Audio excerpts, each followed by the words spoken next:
બનાસકાંઠા જિલ્લાના અમીરગઢ નજીક આવેલી બનાસ નદીમાં ગંભીર ઘટના બની છે। મોડી રાત્રે નદીના પ્રવાહમાં ડૂબી જતા એક સગીર યુવકની શોધખોળ હાથ ધરવામાં આવી છે। યુવક ડૂબી જવાની જાણ થતાં જ નદી કિનારે ગ્રામજનોના ટોળા એકઠા થયા છે। પ્રાથમિક માહિતી મુજબ ડૂબી જનાર યુવકનું નામ અનિલભાઈ પરથીભાઈ રાણા હોવાનું સામે આવ્યું છે। મોડી રાત્રે આ ઘટના બની હોવાથી તંત્ર દ્વારા તાત્કાલિક શોધખોળ શરૂ કરવામાં આવી હતી। સ્થાનિક તરવૈયાઓ અને ફાયર સેફટીની ટીમ દ્વારા નદીના ઊંડા પાણીમાં અને કિનારાના વિસ્તારોમાં યુવકને શોધવા માટે સઘન પ્રયાસો કરવામાં આવી રહ્યા છે। વહેલી સવારથી જ આ શોધખોળ ચાલુ છે, પરંતુ અત્યાર સુધી યુવકનો કોઈ પત્તો લાગ્યો નથી। આ ગંભીર અને દુઃખદ ઘટના નદીઓ કે જળાશયોની આસપાસ રહેતા લોકો અને ખાસ કરીને યુવાનો માટે લાલબત્તી સમાન છે। સમગ્ર રાજ્યમાં આવા અકસ્માતો અટકાવવા માટે નીચેની બાબતોની કાળજી લેવી અત્યંત જરૂરી છે।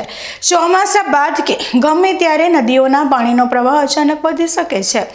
કોઈપણ સંજોગોમાં પ્રવાહની ઊંડાઈનો અંદાજ લીધા વિના કે અજાણ્યા સ્થળે પાણીમાં પ્રવેશ કરવો નહીં।